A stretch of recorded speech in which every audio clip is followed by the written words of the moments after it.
Pemirsa, sekarang Dini udah ada di stand dari Kutai Timur. Nah, di sebelah Dini ada Ibu Agustin. Nah, Ibu Agustin ini nanti akan menjelaskan ke pemirsa, di Kutai Timur tuh ada objek wisata apa aja sih? Nah, monggo dijawab Ibu. Di Kutai Timur ada apa aja nih, Bu? Di Kutai Timur, objek wisatanya itu Kars Kutai Timur, yang mana di Sakuliran, perkebunan Sakuliran, ada yang akuatik, Pantai akuatik itu ya, Bu, ya? akuatik. Itu bisa kita jumpai ada monyet-monyet. Oh, ada satwa. Satwa. Di pantai Teluk Lombok, pantai Sekrat, ada air panas di Serang gitu. Jadi pemirsa, kalau pemirsa mau jalan-jalan ke Kutai Timur, di sana ada pantai akuatik, ada pantai Teluk Lombok, terus ada Taman Nasional Kutai, dan masih banyak lagi. Terima kasih Bu waktunya, saya pamit dulu.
Nah pemirsa, sekarang Dini udah ada di stand Berau. Nah di sebelah Dini ada Ibu Isnani. Nah Ibu, bisa dijelasin nggak Bu di stand ini ada apa aja? Di sini dilihat banyak kerajinan dari manik-manik ya Bu ya? Iya benar. Bisa diceritain Bu, ini hasil dari mana ini Bu? Kalau untuk kerajinan tangan, hasil dari Kabupaten Berau pada umumnya itu Kalimantan kan sama dari Dayak. Jadi Dayak itu punya air bersih itu sama Rinda produknya sama. Produknya sama. Jadi kami selama ini kami kerjasama juga dengan suku Dayak yang ada di sini seperti Indonesia gitu. Tapi kami ambil yang ciri khas sama dengan Kabupaten Berau, iya. Kenyang, sama Gaai. Gitu. Jadi ini dari Kenyang, ini ada topi, ada topi, ya. Ada dari mandaunya juga, mandaunya. Ini terbuat dari kambing. Oh jadi topi ini terbuat dari bulu kambing pemirsa. Iya. Yang manisnya di atas lama Indonesia. Terus di sini sama juga topi ya Bu ya? Sama. Ini untuk laki-lakinya, ini untuk perempuan. Oh ini buat laki-laki, Iya. ini perempuan. Ini dari apa ini Bu? Kalau dulu kan yang aslinya itu kan tari. Tarinya sudah buatan pabrik. Ini kan kita pakai Pabrikan. imitasi gitu kan dari sana. Iya. Ada tas juga di sana pemirsa, terus ada topi lagi. Ada apa ini Bu? Senjata Mandau. apa aja? Ini Wow. namanya mandau. Buat perang asik tuh Bu. Mandau. Mandau. Kalau ini jatan terbuat dari besi kan. Kalau ini dari tulang rusa, tulang payau. Asli, makanya harganya ya lumayan. Harganya berapa Bu? 1,5 juta. 1,5 bisa bawa pulang ini Buat Mandau. dari kulit kayu asli. Iya. Beda. Terus kalau Dini boleh tahu Bu, di Berau itu paradise-nya itu apa aja sih Bu? Pusat wisatanya? Memang kalau untuk di Semua danau wisata di Kabupaten Berau, yang kita andalkan adalah potensi objek wisata bawah laut yang sudah kita kenal Derawan, Nakabang, Sangalaki, dan Maratua. Tapi selain itu kita juga sebenarnya punya wisata sejarah dan wisata wisata budaya juga ada. Karena di Kabupaten Berau kita punya 2 kerajaan, Kerajaan Sukamulya dan Gunung Labu. Jadi di Berau itu selain ada pariwisata yang alam seperti Pulau Derawan, Pulau Pangkaban dan lain sebagainya, juga ada pariwisata budaya. Ada 2 kerajaan ya Bu ya? Sejarah dan budaya. Sejarah dan budaya. Ya Ibu, terima kasih banget. Ini senang main kesini. Terima kasih.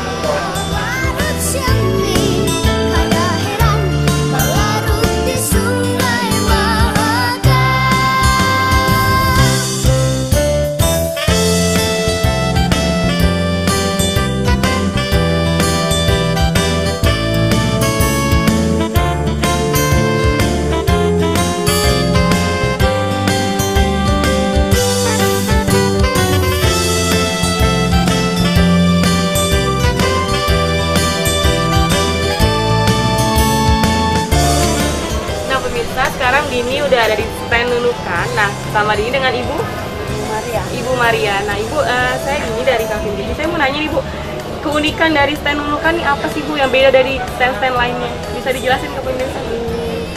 Dari Nunukan sendiri banyak dijual barang-barang kerajinan tangan seperti manik-manik anjat ini. Terus ada beberapa yang paling unik sendiri itu garam Nunukan. Garam Nunukan, wah ada garam Nunukan. Ternyata garam nggak cuma dari Madura aja Bu, dari Nunukan juga ada. Ini garam. Ini garam bukan dari laut tapi dari gunung.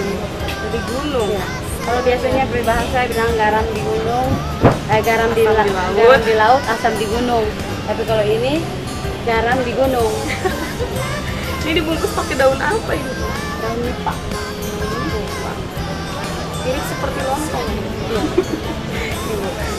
Terus kalau misalnya teman-teman saya nanya nih, di Nunukan tuh ada apa aja sih Bu objek wisatanya, bisa nggak dijelasin? Objek wisatanya ada Pantai Batu Lamampu. Pantai Batu Lamampu. Oh, iya. Itu batunya terapung di atas air, itu uniknya di situ. Terus keunikannya tuh batunya ngapung di atas air.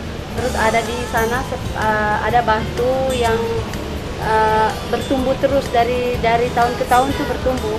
Jadi orang kalau misalnya ada para remaja atau anak remaja atau pasangan yang mau mengikat janji boleh di situ. Ada pokoknya. Dicatat ya pemirsa, di Pantai Batu Lamampu ada batu yang bisa tumbuh. Jadi kalau pasangan mau dari tahun ke tahun dia bertumbuh. Terus ada di situ dibuat ada pengikat tali janji antara pasangan muda-mudi yang bisa mengikat tali itu berlangsung selama-lamanya, nggak bakal keputus. Ya. Catat. Oke Bu, terima kasih.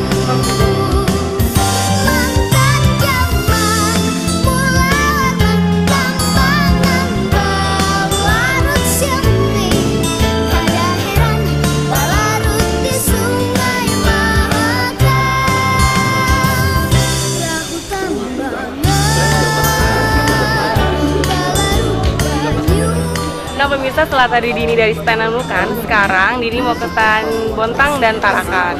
Mau lihat nih dari kedua daerah tersebut keunikan masing-masingnya apa sih? Yuk.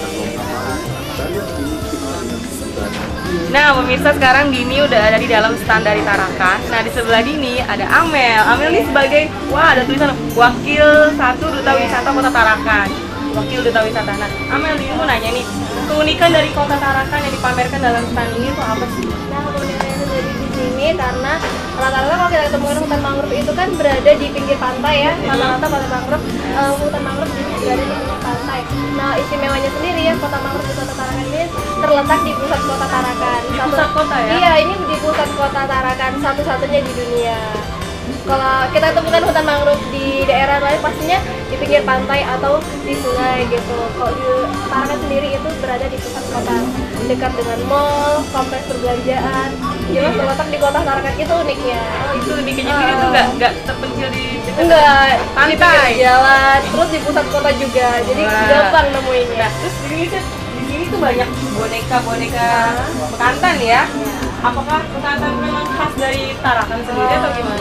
Ya, ini simbolis dari monyet bekantan ya, karena ini salah satu ikon hewan khas di hutan mangrove gitu. Adanya cuma di hutan mangrove Tarakan.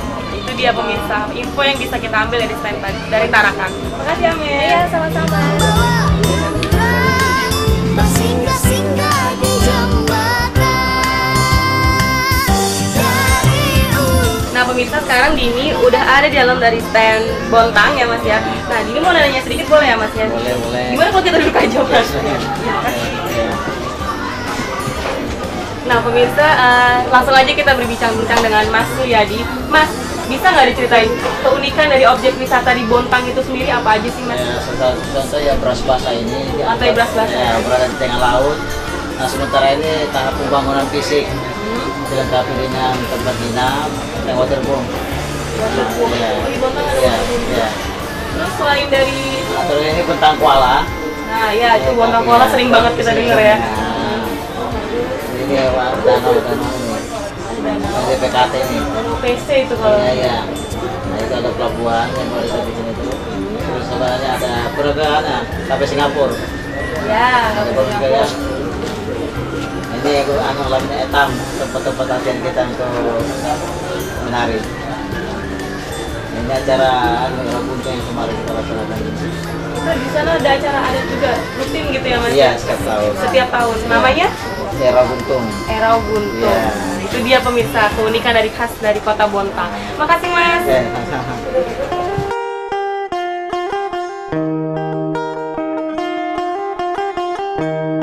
Tuntas sudah kebersamaan kita hari ini 60 menit udah jalan-jalan bareng Dini. Nah tadi kita udah lihat parade busana daerah, terus udah lihat juga tari-tari tradisional, terus udah jalan-jalan ke stand bazar dari kabupaten dan kota dari provinsi Kalimantan Timur. Udah puas, udah capek, tapi jangan terus-terusan bosan ya.